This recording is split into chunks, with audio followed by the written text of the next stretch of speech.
Republican State Senator and now candidate for Texas Attorney General, Mays Middleton of Galveston. Thank you so much and welcome back to Eye on Politics. Well, thank you for having me on today, Jack. You bet. You bet. So why are you running for Attorney General and what is the essence of your campaign? So this is a calling for me, not a job. And look, I give away the salary like our president does. I reject the pension. I reject the health care. I don't take the state license plate. I don't take the lobbyist NFL tickets. I don't take the lobbyist ski trips. I'm only here to serve and fight for the conservative values that we believe in. And I have that proven conservative record. So I got elected to the House in 2018. I actually beat an incumbent to do that. I was chairman of the Freedom Caucus after that. And then in 2022, I ran for Senate and President Trump endorsed me in that race. He said my conservative record was second to none. And ever since day one in office, I've been ranked as one of the top 1 or 2 most conservative members either in the Texas House and the Texas Senate. I've delivered on those promises that I made, and this is a show me, don't tell me business, and I can show you the conservative results. So let me ask you, because you're not the only Republican in the primary, obviously, and so what do you think separates you from the other candidates, and why do you think Republican primary voters should select you over the others? Well, I can tell you 2 things. Number 1 is record, and I can promise you this. I am the only one in this race that has been protested at the Texas Capitol. So about 2 months ago, they had these ugly green signs with my face on it and these red X's through my eyes, and they called me the bathroom bigot. And they were chanting in the rotunda, they were screaming, they were yelling. Why? Because I don't want a man in my little girl's restroom or locker room or shower. And the reason why I'm the only one that's been protested in this race for Attorney General is because I'm already beating the left. I'm already defeating them. I'm stopping what is the woke mind virus, I'll call it that, because these are common sense things that I'm fighting for. I want to make sure that Texas is the safest state in America to live and raise a family. That is my goal. And so how do your past legislative record go towards what people should think about your campaign? In other words, you know, you've got a record, and how does that translate to your campaign for Attorney General? So look, for the past 7 years, I've been writing these laws. I've been drafting them. I've been defending them on the House floor. I've been defending them on the Senate floor against the attacks by the left, and I've been winning. We've been getting these over the finish line. So who better to enforce these laws as Attorney General than someone that was on the ground floor writing them and already defending them against the attacks by the left. And I can show you the conservative record. I fought the woke left's radical gender ideology and won. I authored and passed the bill to make sure that men cannot play women's sports. I authored and passed the Women's Privacy Act, the strongest one in America, that makes sure that men cannot enter women's private spaces in Texas. This is very simple. This is common sense. These are basic biological truths that we're fighting for. These are basic biblical truths that we're fighting for. I also fought for the bill that stops China from buying our land. Our foreign adversaries are buying real property in Texas. Not only that, I fought the atheists and won, and authored and passed the bill to put prayer back into public schools.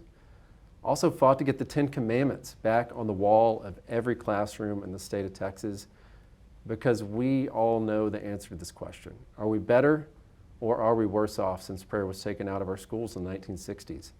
And I know the answer is we are worse off, and that's why this fight is so important. But not only that, fighting to keep our families safe. So I fought to designate cartels as terrorist organizations in Texas. These groups mean us harm, and I actually want to start a division in the Attorney General's office devoted to rooting out cartels and organized crime in Texas, because we don't know what's come over the border in those 4 years Joe Biden was president. It was millions of people. We had a completely open border, and border security is national security, period. But it's up to us to do something about it and to fix it. And that's why that division would be so important in the Attorney General's office. How do you see this primary shaking out? So this is very simple between record and judgment. And look, I've been in crowded races before. I'm the only one in this race that ran against an incumbent for Texas House and defeated them. And then in the Senate, I had a 4-way primary and won that without a runoff. I have a proven record of winning contested elections. And the others in this race, frankly, do not. And I'll tell you this as well. It's a show me, don't tell me business, like I said earlier. And I have fought for the conservative values that we believe in. I was on the board of Texas Public Policy Foundation before I ever ran for office. I was actually on the board of Empower Texas Foundation as well. And Macy and I put our money where our mouth is, and we make sure that we're devoting not just our time, our talent, but also our personal resources to advancing the conservative movement in Texas. And that includes supporting great conservatives across the state, many of which have endorsed me in this race. And look, you look at the conservative groups behind me: Texas Values, Texas Homeschool Coalition, Texas Eagle Forum, Moms for America, Texas Family Project, Riley Gaines. The reason why they're supporting me is we have delivered these conservative results for Texas. But not only that, a majority of our Republican state representatives, over 51 Trump-endorsed legislators, have endorsed me in this race for Texas Attorney General. And the sum total right now of all my opponents combined, this many. So running for statewide office is a lot different than running just in, a district, whether it's a Senate district, which obviously is a lot larger than a House district. How do you plan to win statewide?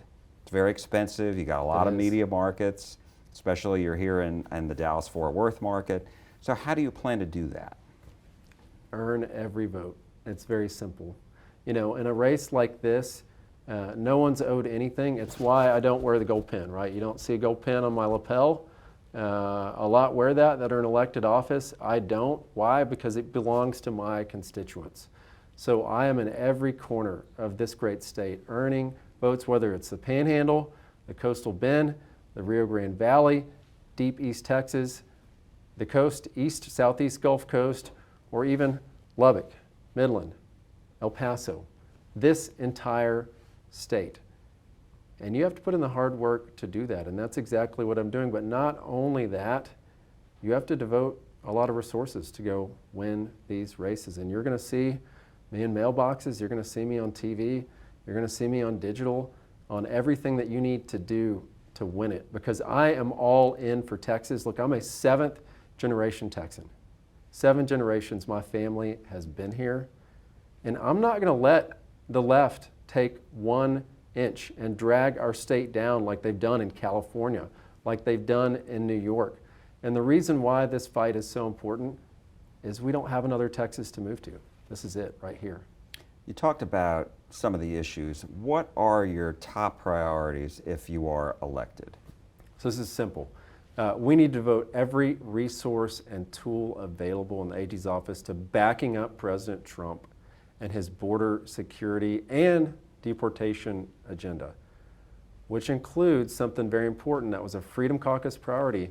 That's the ban on sanctuary cities. So I've got zero tolerance for those that are in the way of that border security and deportation agenda.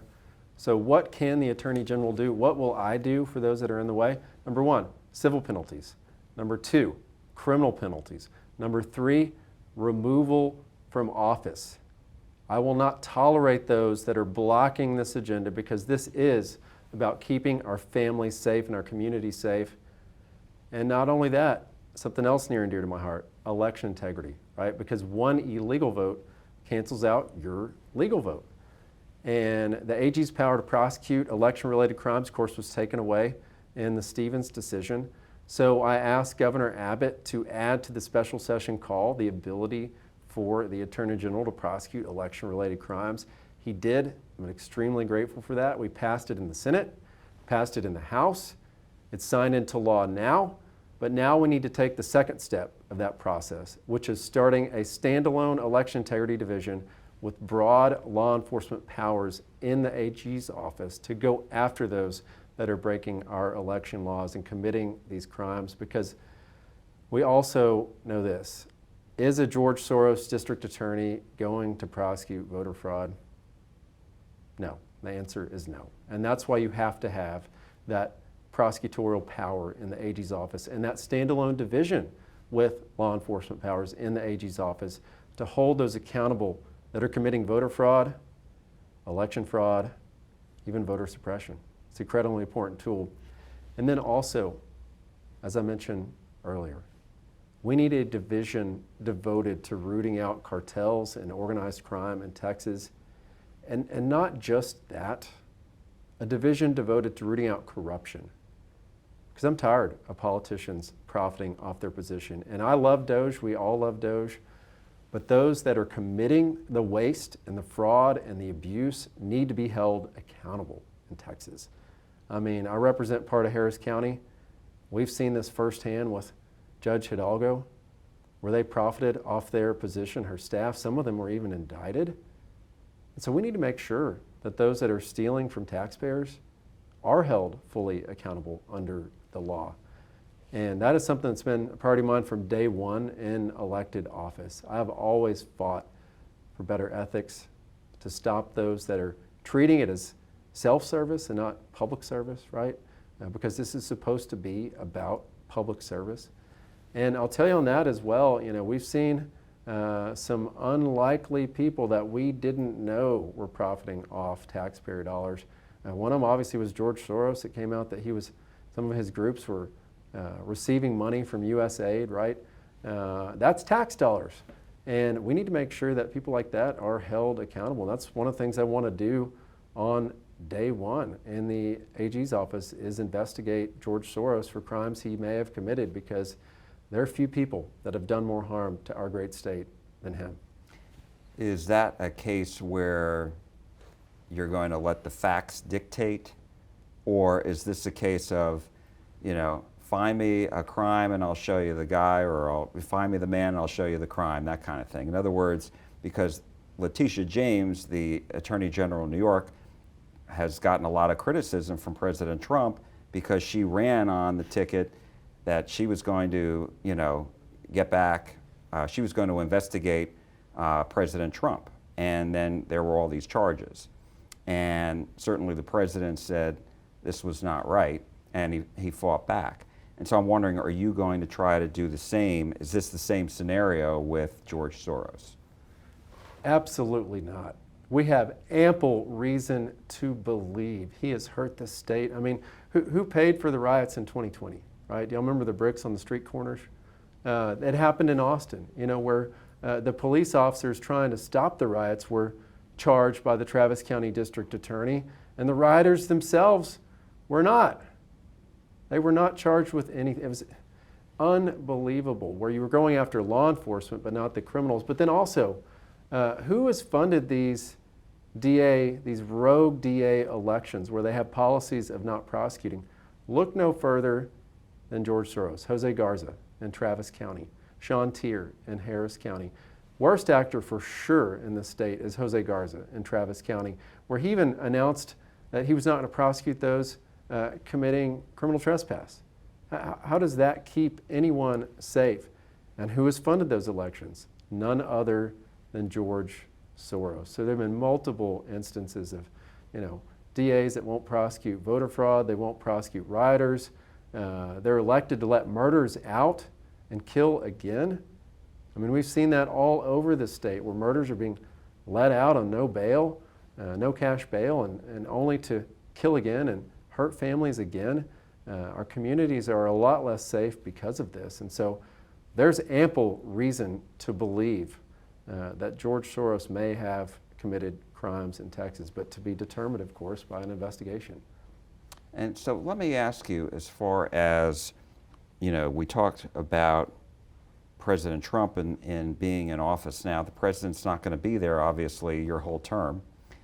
There will be a new president. in the White House. And so I'm wondering, does your job change depending on who is in the White House and what political party they are? Well, of course, right now a lot of our battles here are on the local level, like what I mentioned earlier with the ban on sanctuary cities. That would be local elected officials that are deliberately materially limiting or blocking our ability to enforce our border security related laws. And you go down the list of things like that where we've got rogue district judges as well. That's a ballot proposition. I hope everyone votes for that in November. And Bail that's reform. Proposition 12, bail reform.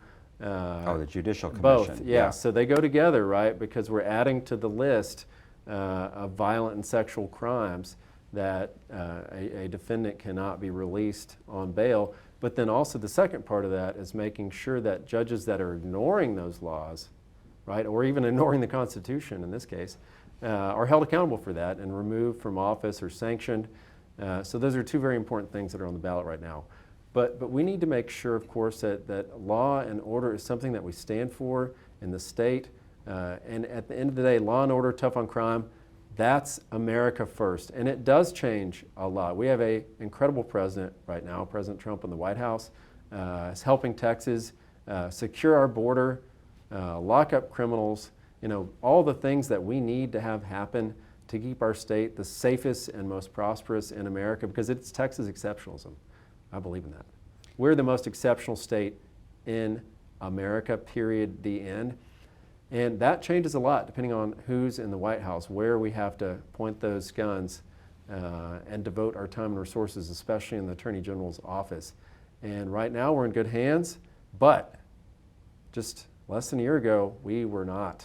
And the 10th Amendment is one of the most important tools in that. That's states' rights. The federalism is supposed to work that way. It's how it's supposed to work. And we need to make sure that we devote every resource and tool in the AG's office. If we have a bad liberal Democrat president that is attacking our state, we saw Biden attack Texas, whether that was opening the border or going after, for example, the oil and gas industry, or going after law and order just outright. The things that he did were designed to hurt Texas and hurt our values. And as AG, I will fight back with every resource and tool in that office to defend our great state and defend the values that it was based on and we were founded on. As it says in the preamble to the Texas Constitution, it says, humbly invoking the blessings of Almighty God. We were founded on a prayer, right? That's in our 1876 Constitution. We have seen a lot of deadly shootings. We saw the assassination of Charlie Kirk, the two attempted assassinations of President Trump, the assassination of Minnesota state lawmaker and her husband. We've had horrible church shootings. We've had Uvalde. How do you prevent these kind of shootings? Well, so, let's start with Charlie Kirk here. That was the dark.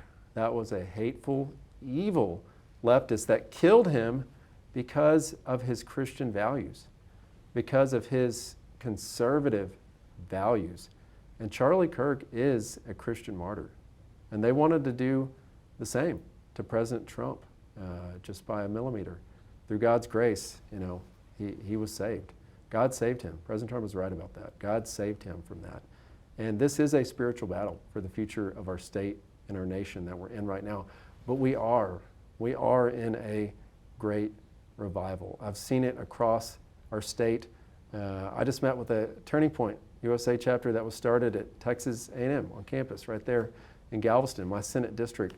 I'm seeing that in school districts all over our great state.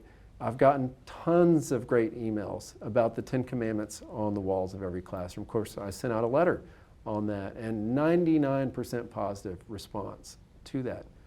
And as part of that, though, we need to make sure that we ensure law and order and free speech.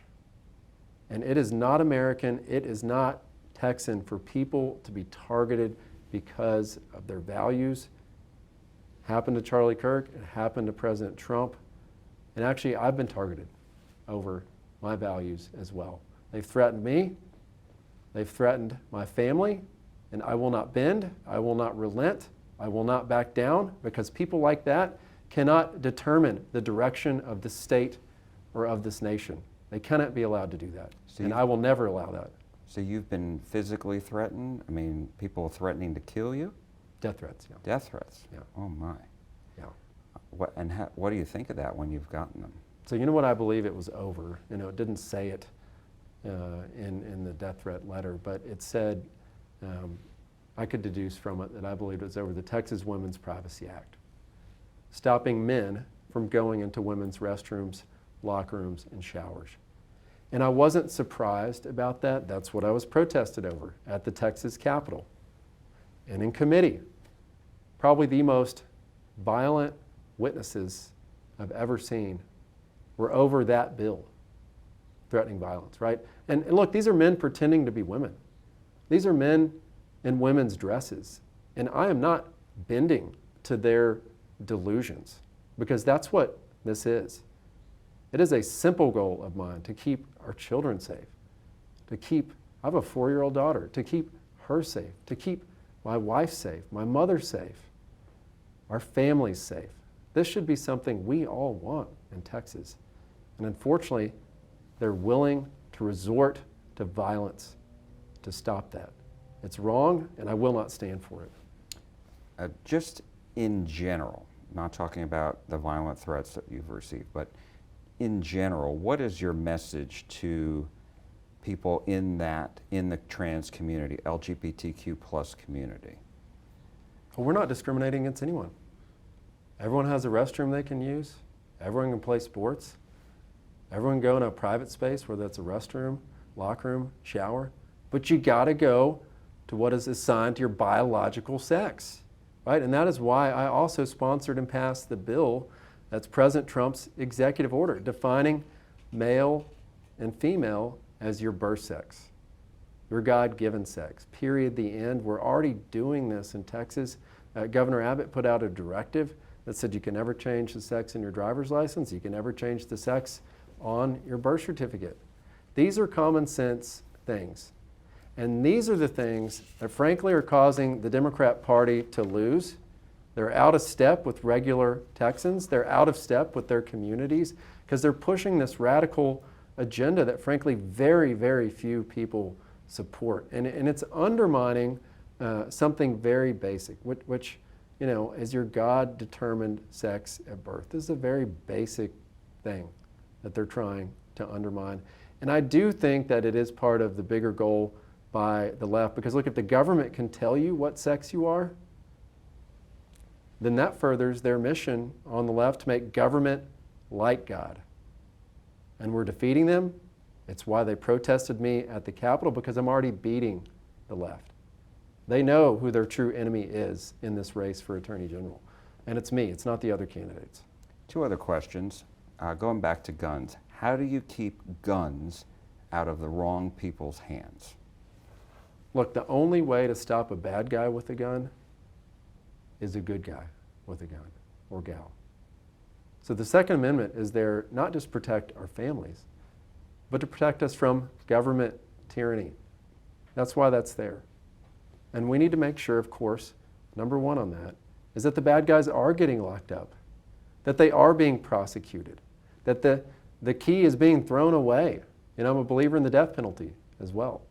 I think it's a travesty that we have district attorneys in this state that will not seek the death penalty in capital offenses. They should.